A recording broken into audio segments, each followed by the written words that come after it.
Hi everyone, Daljeet Peterson here from Astrolab 21. Welcome back to our ongoing series on an introduction to human design. Here we're in part, is this 5? 6?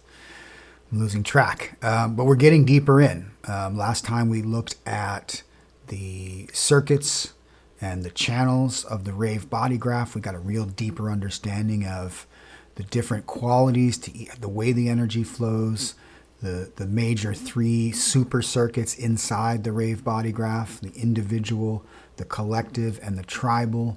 Got a sense of some of that keynoting and the qualities that each of those bring, whether they want to empower or they want to share or they want to support.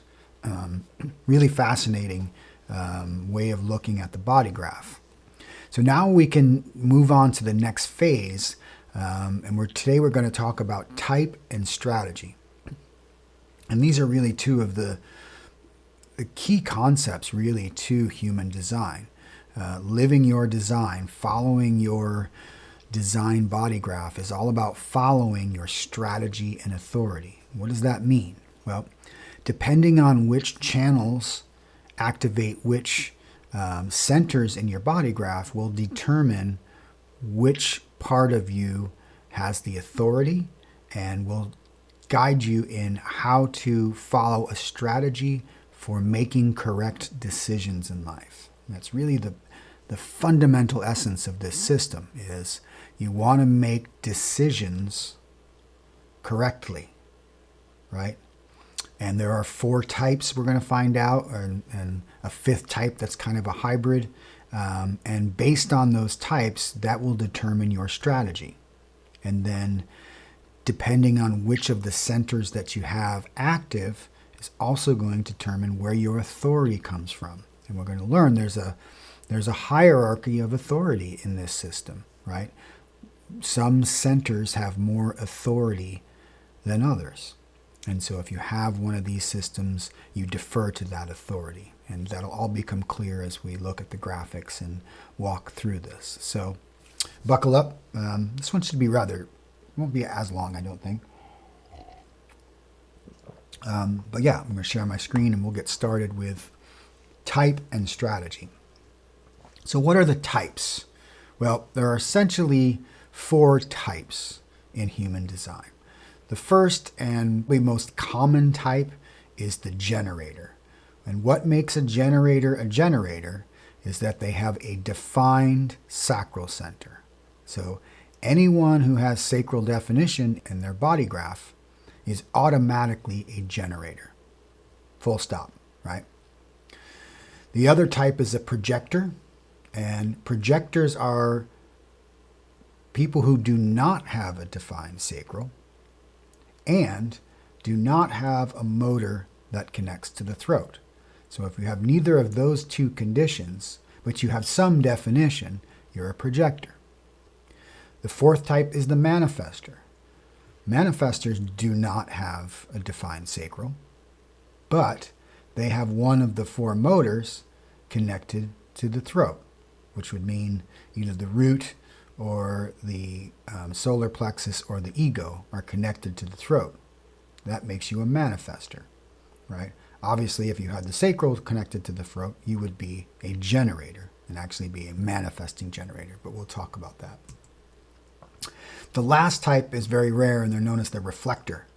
And these people have no defined centers in their body graph. Very rare, as we're going to see. So let's look at these individually and sort of break them down.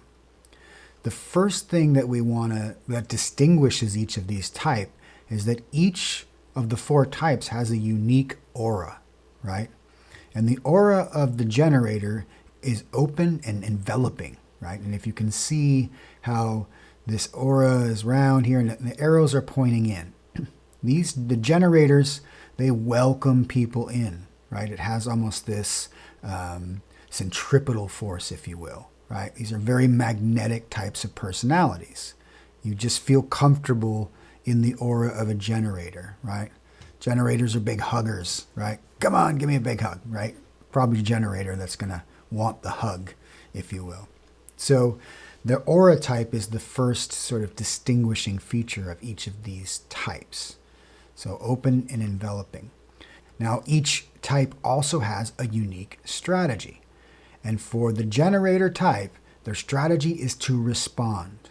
And how this works is they have this sacral response. The sacral is this very powerful response mechanism that will tell any generator whether they should or should not do something. And it's almost a guttural sound. You'll hear people who they'll be like, right? If you hear that, it's usually a generator talking. Or they'll be like, right? And this is something that you trust as a generator. You trust this sacral, you learn to trust this sacral response. If you find yourself leaning into something and interested, you respond to it. If you find it's not, you're backing away and you're uncertain about it, you do not respond. And this is a very interesting strategy, and as we'll see, compared to the manifestor, because a lot of generators and a lot of humans are conditioned to initiate, right? In our society, it's all about have initiative, go out there and get it. But that's actually not correct for most people, particularly generators.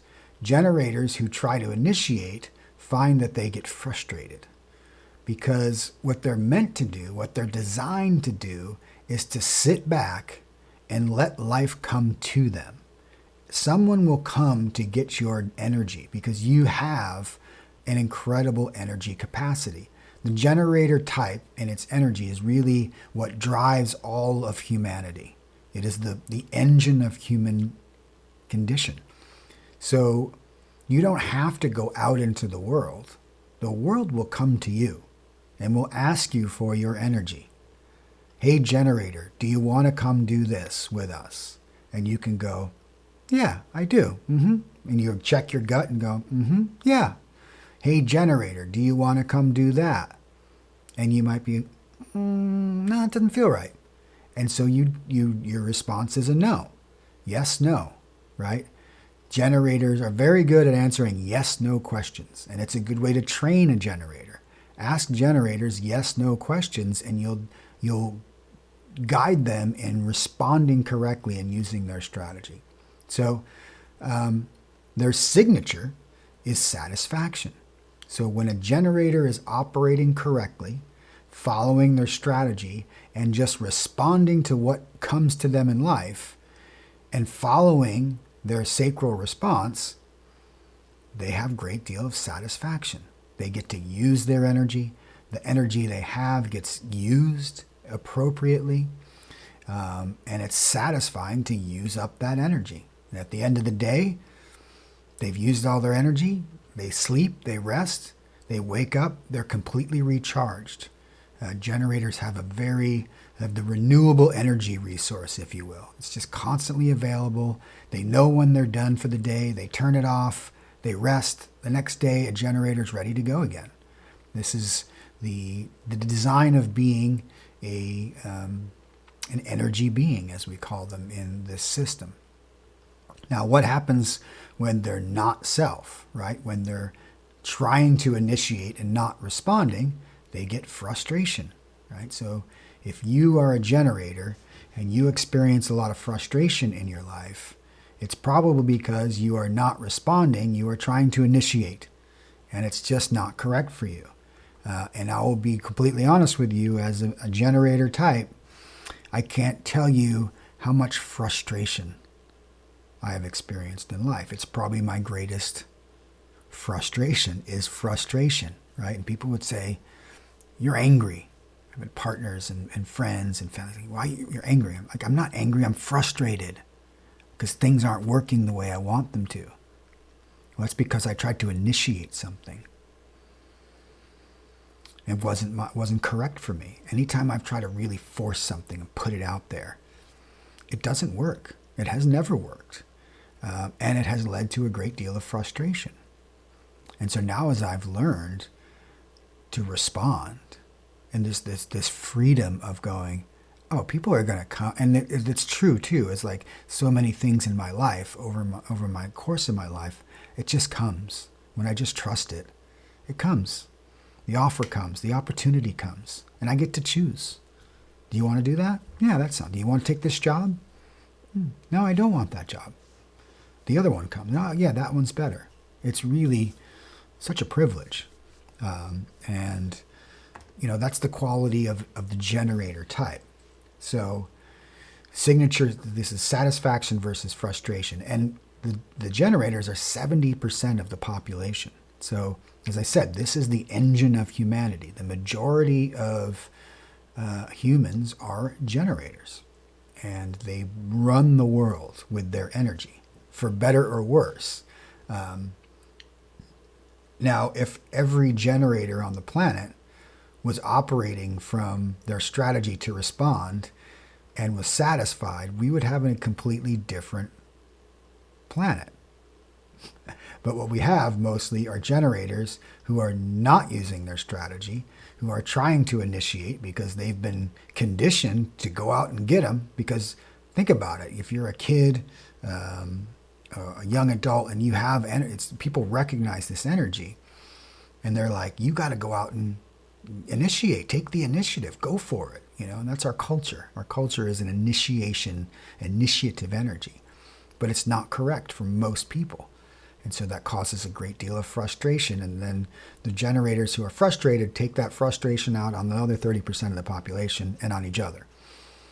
It's the tragedy of the human experience. And that's what hopefully learning about this and having this knowledge in the world will help us relieve some of this stress and frustration and anxiety and suffering that we're going through as a species. So really interesting, the generator type.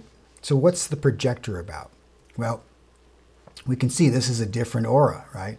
As opposed to the generator that's open and enveloping, come on in, give me a hug.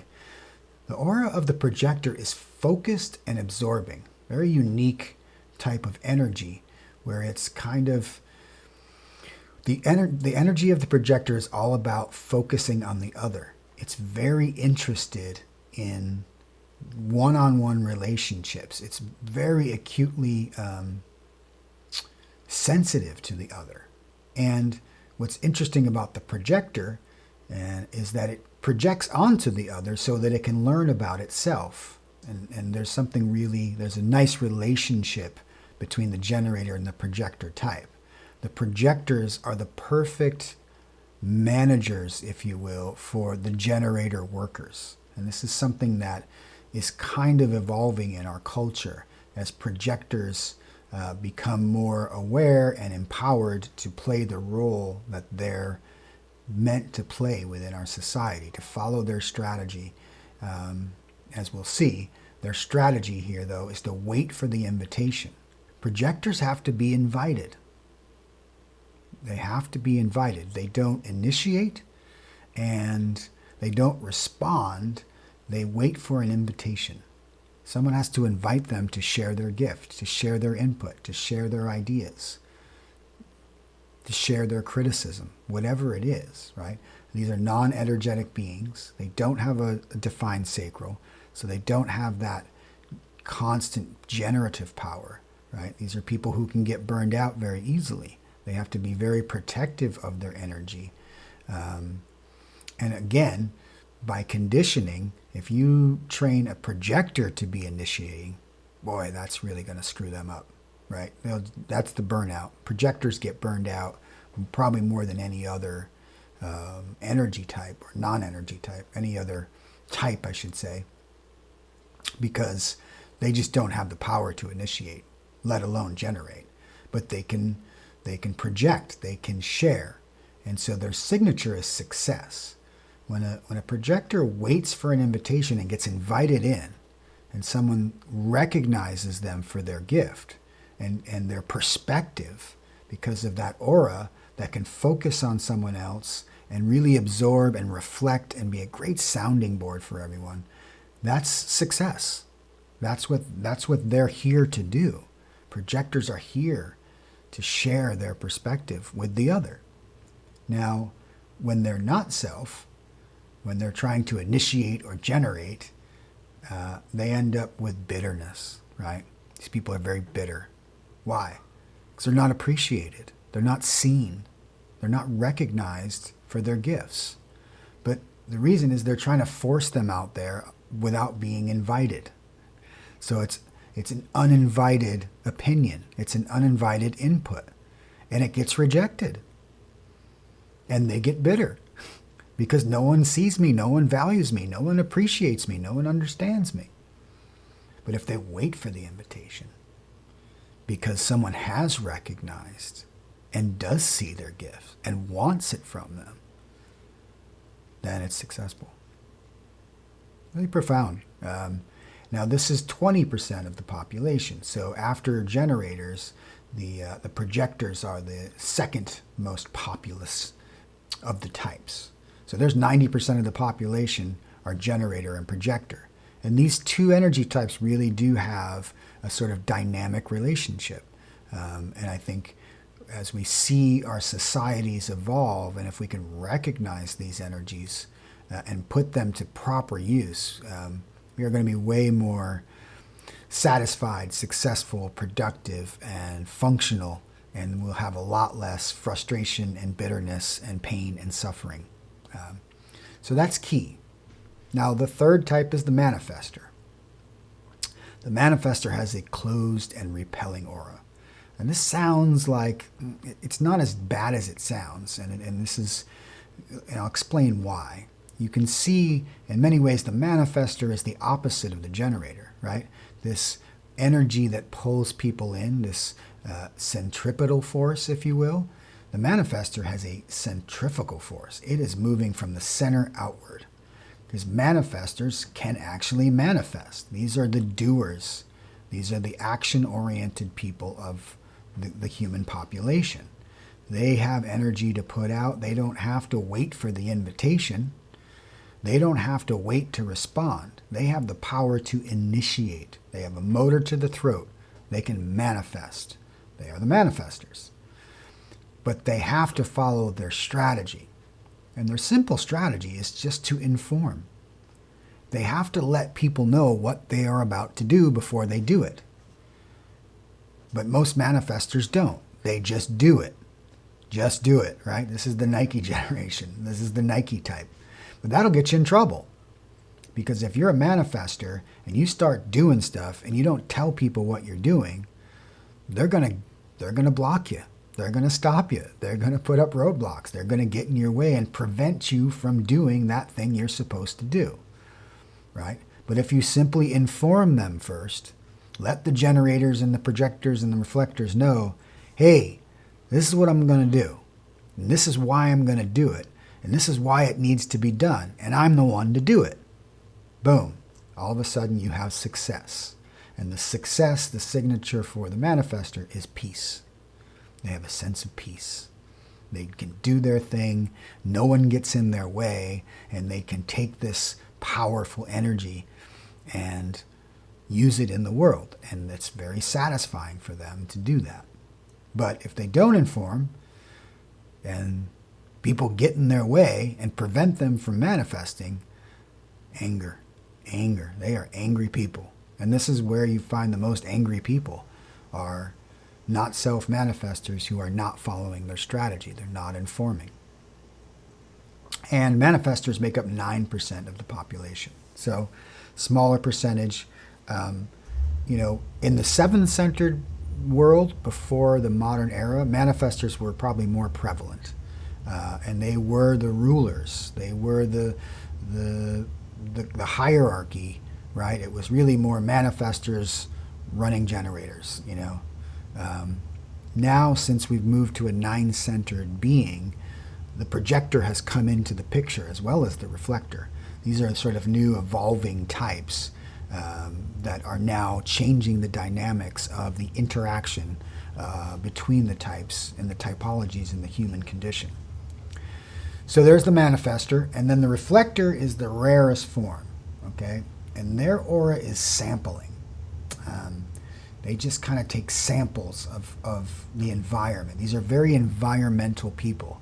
These people are so sensitive to their environment, and their awareness is so keen because they're so open, right? They have that openness provides an incredible amount of sensitivity. when they are operating correctly. And their strategy is very interesting. For them to make a decision about any major decision in their lives, ideally they have to wait a full lunar cycle. They have to sample their sensitivity and feeling about something over the course of an entire month. Because the reason being is that the reflector is the most sensitive to the transits of the planets, right? Most of their activation comes from transits. They don't have any definition. So they get defined every month, every day. The moon, for instance, goes through a couple gates a day, right? So over the course of a full lunation, they can get an idea, they can sample all of these states and reflect on them and make their decision based on that. Very difficult, but for those who have this very rare design, it's really the only way for them to operate correctly. And when they do that, the signature, this one's beautiful, surprise.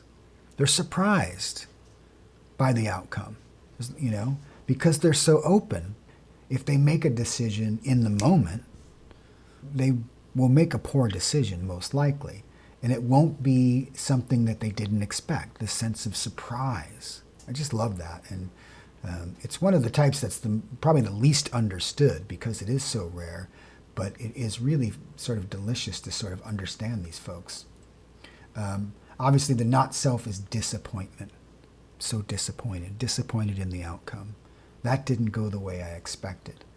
Well, the disappointment comes from not waiting that full lunar cycle so that you could discover and reflect and sample and see something very unique in any situation, in any environment. This is 1% of the population, so the reflector is a very rare type. But we have them. They're in, you know, everyone probably knows a reflector. In their community, in their family, in their network somewhere.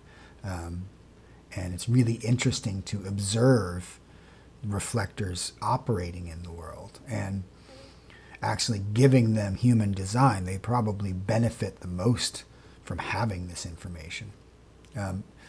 But everyone benefits. Obviously, all four of these types benefit from understanding their strategy. Right, so this is half of the equation. Strategy comes from type. So we've got 4 types and 4 different strategies. It's that simple. Follow your strategy and you will make decisions correctly as yourself. Don't follow your strategy and you are not self and you will get not self results, frustration and anger and disappointment and bitterness. I think we've had enough of that, don't you? Yeah. So, very cool. And then there's one other thing is that there's sort of a subtype of the generator. It's like a type 4A, and that's a manifesting generator. So this is a being that has a defined sacral and also has one of the motors to the throat. So we call them a manifesting generator. It's not a new type. Their strategy stays the same. Their aura is the same. Their signature stays the same, and the not self-frustration is the same. But you see that they're half, or 35% of the population. So they're a little more than half of all, well, exactly half of all generators are manifesting generators, right? If generators are 70% of the population, and manifesting generators are 35% of the population, I mean half of all generators are actually manifesting generators.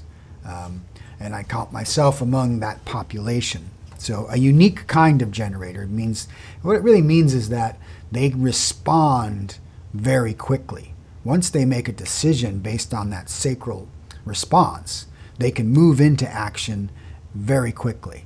But I think probably more susceptible to the initiating urge without the response than the classic generator. So something to be aware of if you are what we call an MG, a manifesting generator.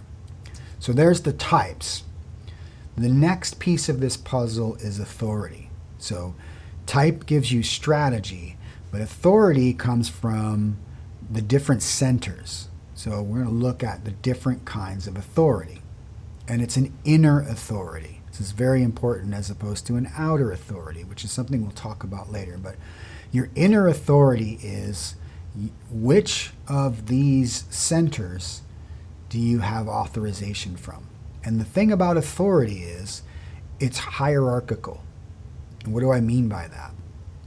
That means that in the hierarchy, the highest authority is emotional authority.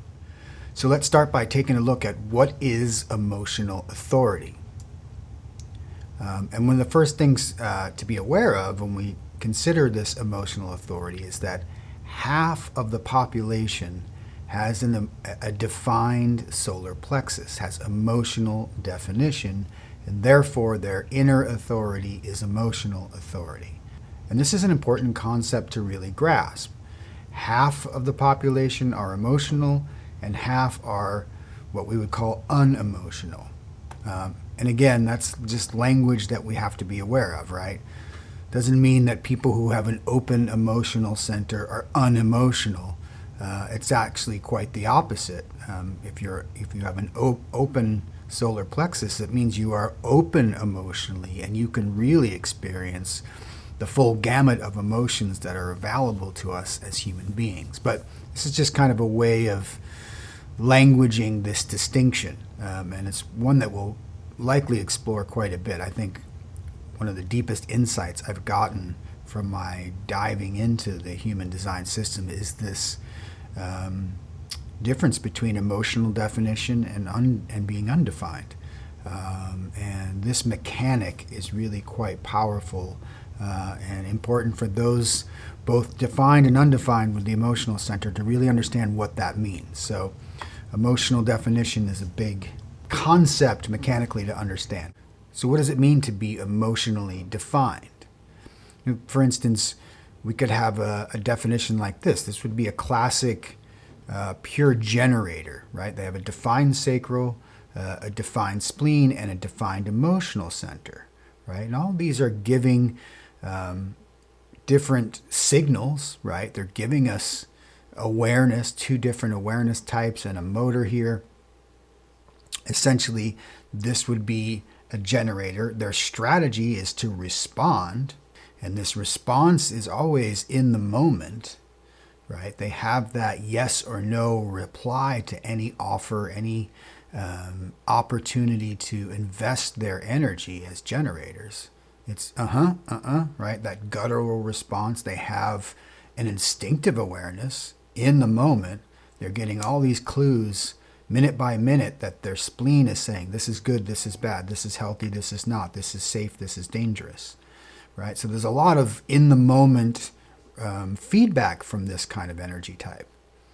But this emotional energy supersedes those instincts and those guttural responses. And what this requires is patience. This is the key word to emotional definition and emotional authority is patience. Because what you get with an emotional being is the realization that there is no truth in the now, right? That truth only comes over time. And it's not even truth. It's more like a clarity. And here's why this is important. So if you have emotional definition, that means that you are always on some sort of emotional wave. You're always at some point in an emotional wave. You could be on a high point, you could be on a low point, you could be somewhere moving between those 2 points. And the key for those with emotional definition and therefore their authority is they have to sample their wave over time in response to any decision that they make. So if this generator is getting asked to commit their energy to some project or some relationship or whatever it is, they may have that instantaneous in the moment, it may be appealing. They may be attracted to that. Like, yeah, I want to do that. But they can't rely on that in the moment. They have to wait it out. What you have to learn to say as an emotionally defined human, as an emotionally defined generator is, yeah, that sounds really good, but can I get back to you on that? Let me get back to you. This is a phrase that you may want to put into your arsenal if you're an emotional being. Because what you want to do is maybe at that moment you get the offer and you're saying yes, you're at a high point, on your wave, and everything seems great and possible. But then, a day or two later, your wave comes down and you reflect back on that and you're like, I don't want to do that. Why did I commit to that? No. I have a different perspective at this different point in my emotional wave. So it's really important for emotional beings to then wait it out, sample that response. At the next morning when you wake up, ask yourself, do I still want to do that? If it's always a yes and it continues to be a yes, then you can count on that, right? What you're going to do is you're going to get clarity on what you really have the energy for over time, this sampling the wave.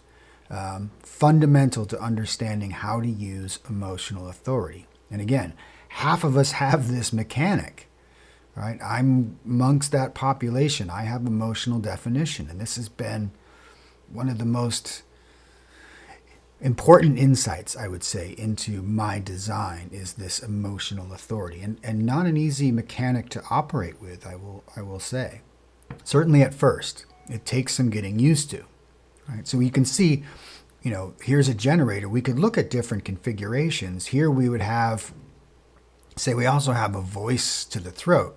The emotional center is a motor, right? So this creates a manifesting generator, right? That subtype of the generator that has this, has a voice to the throat, has a manifesting quality, but because the sacral is defined, they are still generators by type and by their aura. They can generate and move into manifestation quite quickly, right? But still, this is an emotional being, so they have to wait out their wave. And this is even harder. And again, I'm an emotional manifesting generator, so this really hits home in terms of this kind of energy type. It's like you could really get this desire to move into, I want to do that. And you can make a split decision instinct. You can really be in the moment and commit to something and move into, started acting on that, taking that energy and manifesting it, expressing it, verbalizing it, creating, right? And I could be at a high point in my wave and then I crash and I'm like, what did I get myself into? I don't want to do this. I don't have the energy for this. This isn't where I should be. These aren't the people I should be working with. And now I'm committed to something I really wasn't responsive to. Or it could be the opposite. You could be at a low point on your wave and you could get an offer and you'd be like, no, I don't want to do that, right? And then a day or two later you come up and you go, that actually was a really good idea. It was a good offer. Why did I say no to that? Why did I turn that down? So again, emotional beings need to say, let me get back to you on that, right? And, there's a fear and we're conditioned. It's like, wow, what if you miss the opportunity? What if I say, can I get back to you? And they're like, no, I need to know right now. Well, then you know that that's not right for you. You cannot be pressured to make decisions as an emotional being. And what you'll find out is the sort of advice is that they will come back, right? People will give you the time to sort it out, as long as it's reasonable. Give me 24 hours. Give me 48 hours. Let me get back to you. And it actually makes you more appealing, you'll find. This is the case. And I'm still experimenting with this, so I can't validate that, but that's the theory anyway, is that, it's almost playing hard to get. That emotional beings, it's okay for you to play hard to get because people want that energy. There's something very warm and inviting about emotional beings, emotional generators for sure. They will come back around. They'll give you the time because they're asking you for something. They're asking for your energy. They're recognizing your talent, what you have to bring to the table. So again, this is one of those, excuse me, mechanical aspects of the design, the circuitry, the body graph that I think is incredibly important for at least half of us to understand, and the other half to understand how the other half works. This is the beauty of design. So Emotional authority. Now we could have different configurations. Here we could see no sacral definition, right? We've got the spleen, the throat, and the emotional center. We've got two awarenesses, two voices to the throat. So this would be an emotional manifestor, right? It's a motor to the throat. So here's a manifestor. It's not sacral, right? Their strategy is to inform as manifestors. So emotional definition, right? And here's imagine a manifestor, right? Has the energy to act, to initiate, right? And as long as I inform, I'm good. But an emotional manifestor really needs to wait off their wave. Is this something I really want to do? Am I informing? This also could get into how they inform, right? Do they want to inform at a high point when they're manic? And is that informing going to be heard properly? Do they want to inform when they're at a low point and they may be, a little more critical or depressive, or that energy and that tone will come across and they'll inform negatively, right? Sample the wave, find the clarity over time. Emotional authority, manifestors, generators. Here we have a projector, right? Here we would have ego projected into the G center, right? So this person would have a great sense of their own purpose and willpower, determination to motivate their direction and their sense of self. It's a very self-empowered, personality. But again, has to wait out the wave. They have emotional authority. This would be a, ego projected projector with emotional authority. The emotional authority always overrules any other mechanic in the body graph when it comes to authority and decision making. Key concept to grasp. Okay, here we have, right, an ego manifested. This would be another example of a manifestor, right? Again, energy. This is a person who really wants to act, right? These are hardcore doers of the world, and may want to act very quickly. And as long as I inform, I'm good. But nope, they have to defer to their emotional authority in order to make proper decisions that are correct for them. So this is this is the most complex, I think, of the authorities. You can see it can affect many different sort of configurations within a body graph, but it always has to be deferred to. You defer to your emotional authority. Time, patience is the key for those with emotional authority. Can't be emphasized enough. All right, so what's the second in the hierarchy? Well, after emotional authority, the sacral becomes the second most dominant of the authorities. So if I'm someone who is, and of course this is always going to be a generator, whenever there is sacral authority or a sacral definition, that's a generator type. Strategy stays the same. You're going to respond. You have to wait to respond to what comes to you. You're not initiating what's coming to me, and then you're just going to make that, yes or no sacral response, right? So say we have this sort of pure generator connected to the root and the spleen, right? Here's someone that's going to have splenic awareness. You're going to be getting a lot of instantaneous, in the now feedback from your spleen, moment to moment, telling you this is good, this is not good, this is healthy, this is unhealthy, this is the right environment, this is the wrong environment. And so you'll have that intuitive awareness. And you have the sacral response. Right? Yes, no, right? Very guttural, your gut instinct. And so here, this pure generator can trust their gut, right? They don't have to wait for an emotional clarity. They don't have definition, that open emotional center. And here's a gift of open center in your circuitry. This is why the generator, and I think Ra always said, it's so easy for generators. Respond yes or no, and you'll know what to do. You'll make good decisions based on that authority.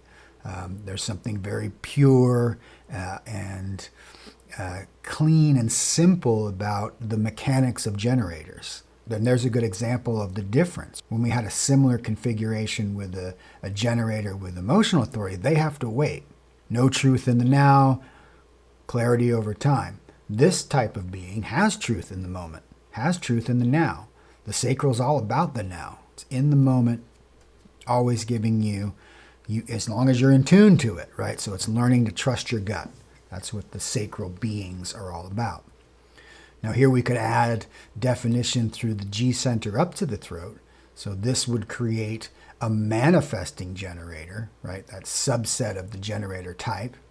Still a generator, right? So the strategy stays the same. Respond.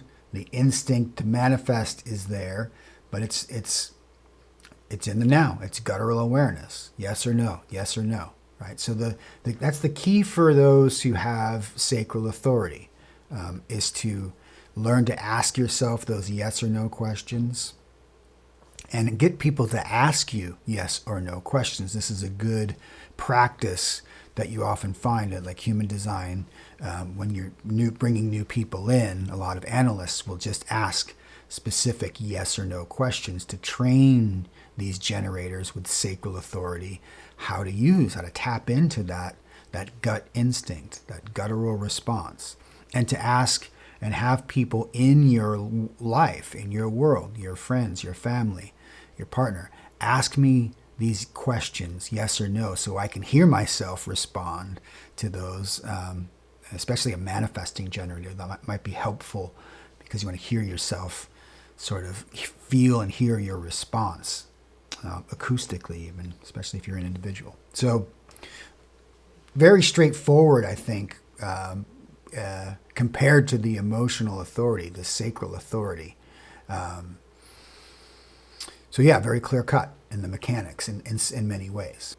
So let's look at the next authority in the hierarchy, if you will. That's splenic authority. So if we have no emotional center definition, no sacral definition, but the spleen is defined, this becomes the default source of authority for these beings, right? So here's an example. This would be a splenic projector, right? They have their G center connected to the throat, right? And although this is a voice to the throat, it's not coming from a motor, not one of these four motors. So this is not a manifestor. This is a projector. This is what we would call a splenic projector, right? They have the same strategy as all projectors. Wait for the invitation. But this being with this splenic awareness, when the invitation does come, then they have to really be aware of what is my intuition, what is the instinct about this? Does this feel right? Does this feel healthy, right? Someone like this that has a defined G center, really be aware of, it almost requires a kind of, I call it, or actually I think Ra called it enlightened selfishness. And I love this phrase, right? Is this good for me? Is this going to be beneficial for me? And with that in mind, using this very instantaneous, moment-to-moment sensitivity and awareness to what is good, what is right, where should I be, what is correct, right? What is healthy? Very important for people with splenic awareness and splenic authority to be very much attuned to their body, right? These will be very subtle, right? And the thing about the spleen and its voice, it only says it once. And it's very quiet. It's almost like a whisper. You know, it's different than the sacral. The sacral is a very, guttural, and it's just, you can even hear it. You know, if you ever hear people in conversation who are listening to an offer, they're just always like, mm-hmm, mm-hmm, mm-hmm. If you ever hear that, you're probably listening to a generator.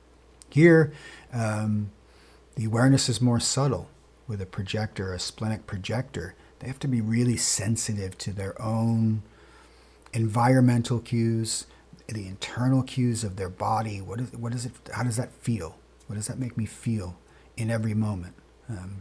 Super sensitive beings, but requires trusting that sensitivity in every moment. So there's a splenic projector. What if we had someone who had also this activation in the ego, and the ego is connected to the throat? Well, now we've got a motor to the throat. This becomes a manifestor by type. So now we have an ego manifestor, but their authority is splenic.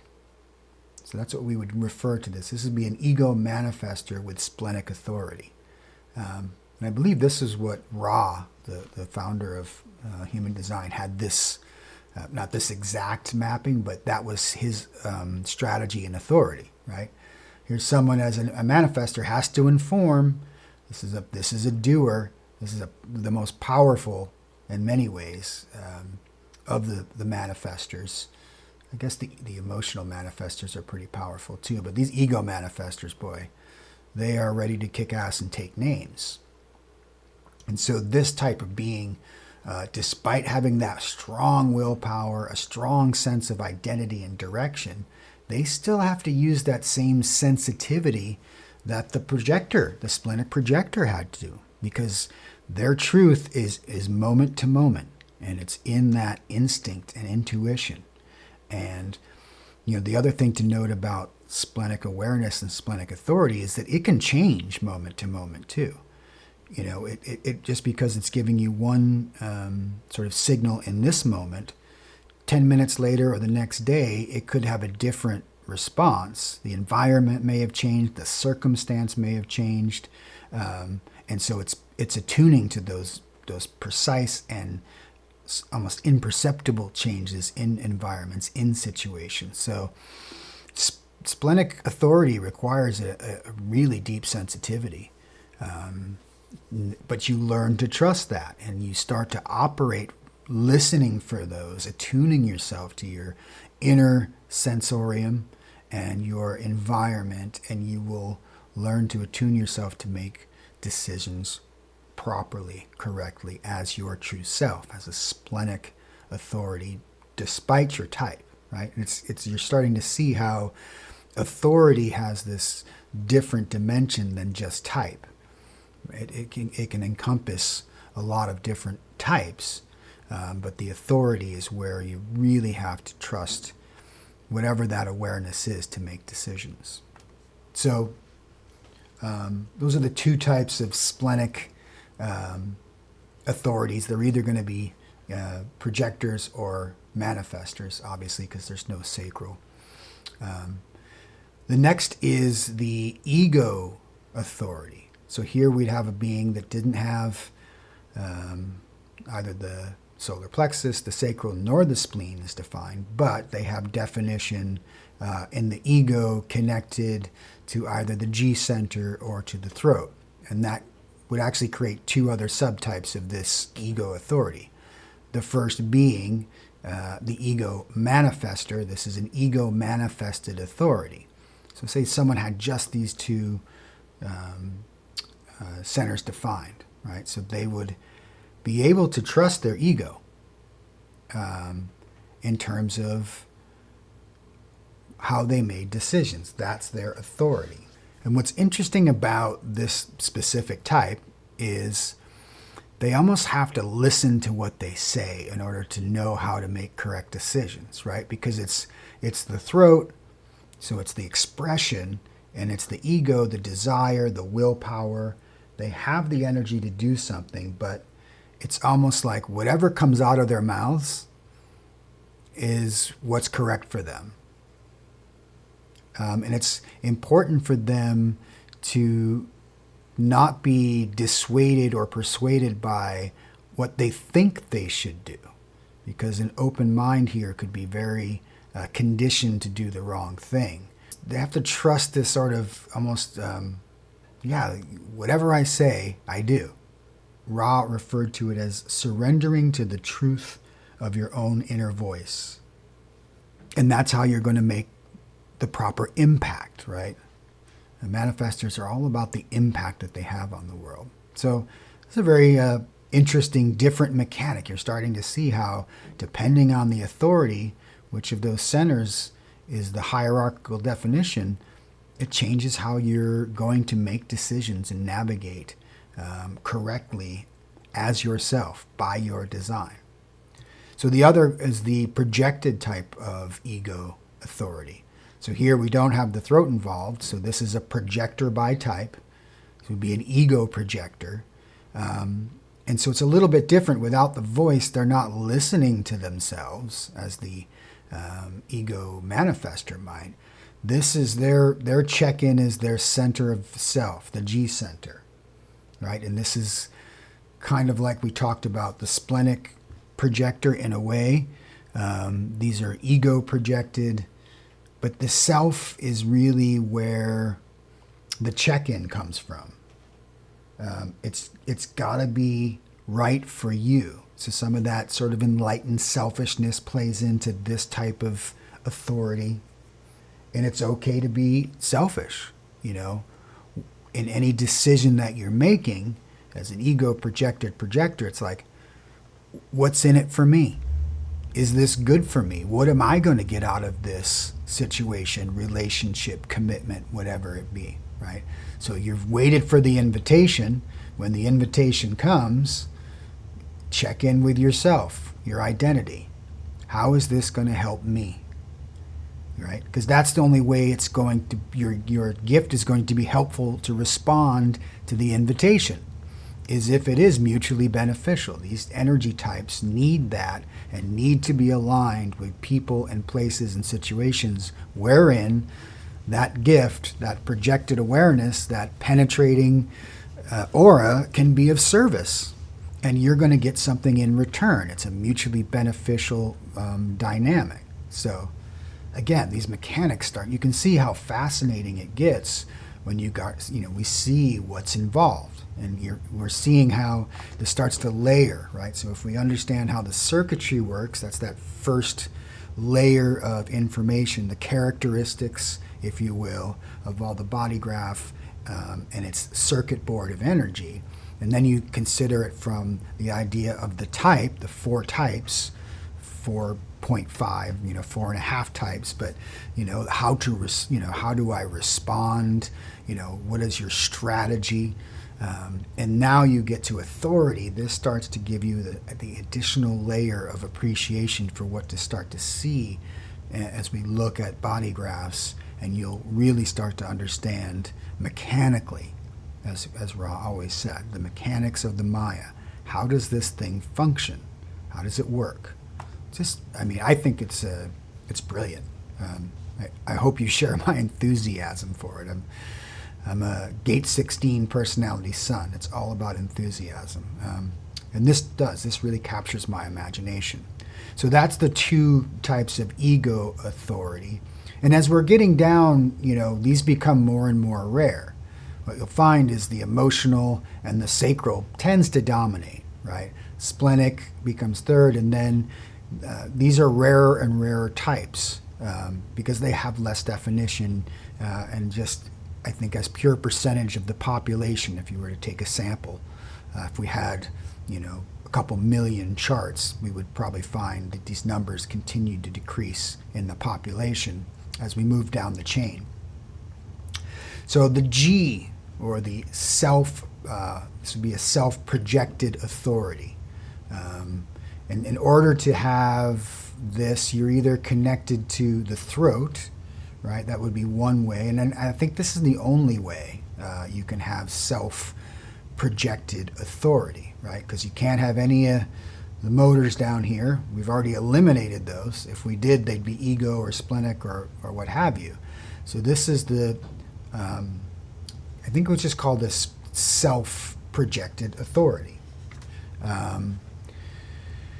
And it has some of the characteristics we already talked about when you're just dealing with these 2 centers, right? The self and the throat.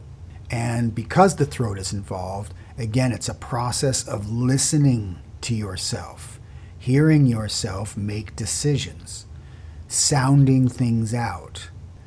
But again, it has to be resonant with you, your core identity. Does this serve me? Is this moving me in the right direction? Is this an invitation to go where I feel like I should be? Is the environment right? Right? All of these very subtle clues. Right? And as we get deeper into these different authorities, it does become more subtle, and you do start to rely on more and more people in order to get feedback, the sounding board, right? Because from here on out, we're dealing with only projectors and then reflectors, right? After ego authority, that's your last opportunity to have a manifested authority and to be a manifestor type. So all of these types, this G, and we'll see in the mental authority, these are projectors, right? And projectors have certain sensitivities. They really need to be able to hear and listen to themselves make decisions, and have sounding boards, have trusted confidants that will listen to them, not necessarily give them advice, but to listen to them as sounding boards so they can hear themselves make their own decision. And that's what you would need if you had this self-projected authority. And the other is what we would call a mental authority, and this is also called, I think they call it environmental authority. Very similar in a lot of ways, and there's a few configurations you can get. So you could have just the head and the ajna connected, would be a mental authority. You could have just the ajna and the throat, also mental authority, or all three of those. And regardless of which configuration, the strategy and the authority is all the same here, essentially. Very similar. They don't have the G center, so they don't have that sense of self, the direction, right? So it's less of a selfish decision-making process, because they can actually get misled by this lack of definition. These type of people aren't going to have that same sense of themselves that someone with definition in the G center has. So they're even more susceptible, and again, this is a rarer type, but requires, as the naming would say, a very keen attunement to the environment. And this is environmental authority. It's all about where are you. One of my favorite phrases from Roz is he used to say, where you are is everything. If you're in the right place, you're probably with the right people. If you're in the wrong place, you're with the wrong people. Environment. Environment is crucial, particular to these beings. They really have to, and in order to make a decision about where they should say, where should I go work at this new company, they actually have to physically visit the office space or the place where they would be working to say, does this environment feel right? Right? Always about feeling into their environment. And again, they're very mental, and they do have to probably sound this out, particularly if we look at the ones that have the throat definition here. But again, environment is everything for those with this type of authority. Have good advisors around you. Have people you can sound out your decision-making process with. And then the final is Lunar Authority. And of course, this is only applicable to the reflectors. And again, we're dealing with 1% of the population here. So a very rare type of authority, and essentially the strategy and authority for lunar reflectors is the same. They have to wait out an entire lunar cycle to make any major decision in life. And I find this one fascinating. The reflector typology and the strategies, it's almost unfathomable to someone like me, an emotional manifesting generator who just wants to step into action, to have to wait a whole month to make any major decision, right? But that's just how it is for this energy type. And I'm really fascinated to explore more. I haven't, of all my charts, I haven't come across anyone in my immediate circle who is a reflector. I've seen interviews and people talking about being reflectors. All of them have this amazing sensitivity. Those particularly who have been in human design for years, they've been in their 7-year cycle or multiple, and to see how they operate is really something to behold. There is just a wonder and a beauty to their process that is unique unto them. And again, this is a new dynamic, a new mechanic that's come into the human population only in the last few hundred years. These are new people with new sensitivities that are actually going to be required and called upon, right? Like, as I've talked about a little bit, the projectors are coming into the world to help the generators, to sort of manage them and to orchestrate the energy to be really good. What's the word I'm looking for? I'm a conduit, but like an administrator or an orchestrator or a manager, there's a word that anyway, it'll come to me.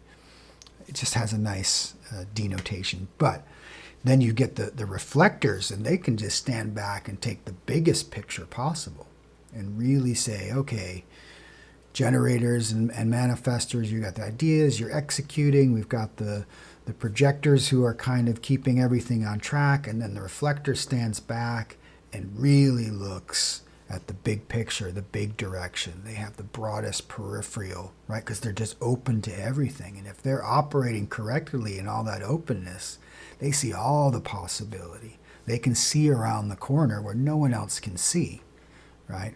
Which is where they get that surprise. They're surprised by what they discover by waiting a month, letting all the transits, the moon, hit every single gate for them and just one by one activate this openness in a way that gives them a perspective that very few people on this planet can gain. Really fascinating. So, yeah, that's the 7 variations of authority. So what we got here, we've looked at, we've got 4 types, 7 authorities, and this really is the nuts and bolts of the human design system. If you're coming into it, the mandate is just follow your strategy and your authority.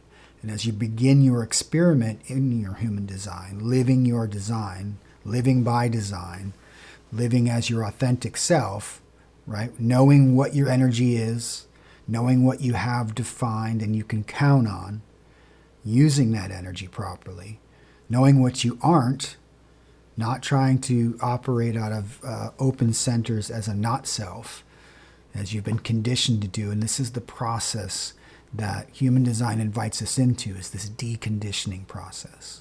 Because in order to really differentiate and to live as our true selves by design, we need to decondition from the programming that many of us have unfortunately had to endure over the course of our lives. And that's a very challenging process, but one probably certainly worth the effort. And this can really help us to really move along that process. So hopefully that's clear. Hopefully you now are getting a sense of how this sort of builds on itself. And by starting with circuitry and then working our way into strategy and authority, we're seeing how these mechanics operate at multiple levels. But it's all there in the chart. It's all in the body graph and the rave mandala and this incredible compressed synthesis of information. And we're going to just keep building on that as we move through this series. So the next topic is profile. And this is a fun one to explore as well. I think we have 12 different profiles. And you'll hear, if you've heard strategy and authority, you've probably heard reference to profile as well. And this is sort of gets into the role that we play as we start to build this story. And I think I alluded to this earlier. This beautiful way the system can be expressed as, we're living our own story. We're creating the movie of our lives. It really is. It's like creating your own mythology, which is something I've always loved about astrology. And when I do readings for clients, I always try to help them identify, what is the planetary archetype they're working through, and understand. I encourage them to read into the myths of certain mythologies that are reflected in their horoscopes. And it's the same thing here in a way. You get to kind of understand your own mythos. And it's fun to explore. It's a way I like approaching the system, that it gets a little less abstract. It gets more creative. It gets imaginal. It really allows us to really get a better sense of who we are. If I can say, this is the role I'm playing, and this is the costume I'm wearing, and this is the stage of life, and these are the characters in my film, and this is the characteristics that I bring to my performance as a unique individual. It's just rich with metaphors. So hopefully we'll be able to add to our understanding as we keep getting deeper and deeper into this system. So that'll do it for this episode. As always, if you found it helpful, you enjoyed it, if you can just give us a thumbs up. Do encourage you to subscribe as well, and get the notifications. As I'm just going to try to do a new one every week at least. Only a couple more, I think, in this intro series, and we'll have all the basics laid out, and then we can start to branch out into some of the deeper appreciations of the system. But hopefully you're enjoying the ride so far. Okay. Until next time, Sat Nam, everyone.